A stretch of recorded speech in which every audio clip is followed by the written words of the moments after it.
আমি আমার সে আশিককে খুঁজতেছি, সে মুসআব বিন উমাইরকে, যিনি মক্কার জমিনে মা বাবার ধন সম্পদ ফেলে দিয়ে, কোটি টাকার বাড়ি গাড়ি ফেলে দিয়ে আমি নবী মুস্তাফার কদমে চলে এসেছে। আমি রাসূলুল্লাহ যেটা বলেছি সেটা করেছি। আহলে সুফফাদের মতো মসজিদে মুনাওয়ারার মধ্যে দিনের পর দিন পরে রয়েছে, কোথায় কাবার কোথায় কি। যে মুসআবের খাদেম গোলাম ছিল হাজার হাজারের উপরে, হযরতে মুসআব বিন উমাইর রাদিয়াল্লাহু তাআলা আনহু ঘর থেকে বের হওয়া বন্ধ হয়ে একদিন যায়, 2 দিন যায়, 3 দিন যায়। এখন যেহেতু মুস্তাফার কদমে বিক্রি হয়ে গিয়েছে, এখন মুস্তাফাকে ছাড়া আর ভালো লাগে। এখন হযরতে মুসআব বিন উমাইর রাদিয়াল্লাহু তাআলা আনহু দিনের পর দিন কান্না করতে লাগলো যে ইয়া রাসূলুল্লাহ, আপনাকে দেখা মাত্র জান কুরবান করে দিলাম, আজকে ঘর থেকে কিভাবে বের হব। অনেক দিন যাওয়ার পরে কেমনে কেমনে কেমনে ঘরের ছাদ কোনো রকম করে খুললো। গভীর রাতে হযরতে মুসআব বিন উমাইর রাদিয়াল্লাহু তাআলা আনহু কোনো রকম পালাইয়া আমার মুস্তাফার কদমে চলে আসলো। বলল ইয়া রাসূলুল্লাহ সাল্লাল্লাহু আলাইহি ওয়াসাল্লাম, সিরাত ইবনে হিশামের মধ্যে বলছেন আউয়ালু মান দাআ ইলাল্লাহি বিল মদিনা, যখন আমার নবীর কদমের মধ্যে গেল, আমার নবীর কদমে যাওয়ার পরে বলল ইয়া রাসূলুল্লাহ, আমি মক্কার আলালের ঘরের ধনীর সন্তান ছিলাম, কোটি কোটি টাকার আমার সম্পত্তি ছিল। ইয়া রাসূলুল্লাহ, সব সম্পত্তি, সব টাকা পয়সা, সব কিছু আপনি নবীর জন্য কুরবান দিয়ে আপনি নবীর কদমের মধ্যে এসে গেলাম।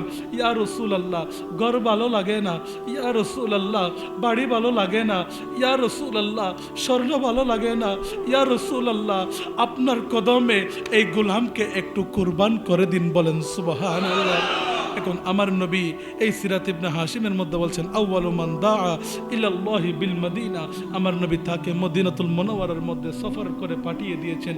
ওখানে চলে গেল, উনি ওখানে ইসলাম প্রচার শুরু করে দিল। এখন আমার নবী যখন হিজরত করে মক্কা ছেড়ে মদিনায় যখন গেল, মদিনায় যাওয়ার পরে এখন আমার নবী ইসলাম আস্তে আস্তে যখন প্রসার হতে লাগলো, ইসলামের বদর যুদ্ধের মধ্যে হযরতে মুসআব বিন উমাইর রাদিয়াল্লাহু তাআলা আনহু শরীক হলো, যুদ্ধে বিজয় হলো। এরপর যখন উহুদ ময়দান যুদ্ধের আগে যখন মিটিং বসলো মদিনাতুল মুনাওয়ারার মধ্যে, আমার নবী বলছেন ওগো মুসআব, তোমার কিসের এত অভাব ছিল? কোটি কোটি টাকা তোমার ছিল, তুমি একটা কাপড় একবার পরিধান করলে দ্বিতীয়বার আর পরিধান করতো না। তুমি মুস্তাফার কদমে চলে এসেছো। মদিনাতুল মুনাওয়ারার মধ্যে সিদ্দিক আকবর বলছেন ইয়া রাসূলুল্লাহ, যারা আপনি নবীর একবার সিরত দেখেছে, যারা আপনি নবীর কদমে একবার কুরবান হয়েছে, তাদের আর টাকা পয়সার প্রয়োজন হয়? কেমন সাহাবায়ে কেরামদের কুরবানি! সাহাবায়ে কেরাম কিসের অভাব ছিল? মুসআব বিন উমাইর ধন সম্পদ সব ছেড়ে দিল। এখন মুসআব বলছেন ইয়া রাসূলুল্লাহ, মা ছেড়ে দিয়েছি, বাবা ছেড়ে দিয়েছি, ইয়া রাসূলুল্লাহ আরেকটা তামান্না, সেটা হচ্ছে আপনি নবীর কদমে শহীদ হয়ে যাওয়া। উহুদের ময়দানে চলে গেল।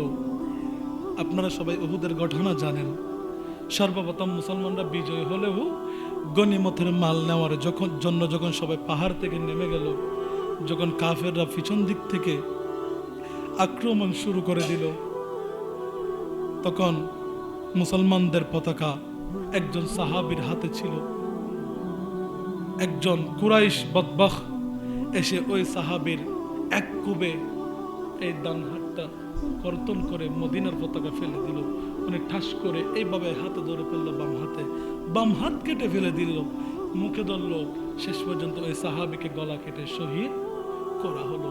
এইভাবে ওই দিন অনেকজন সাহাবী শহীদ শাহাদাত বরণ করেছে।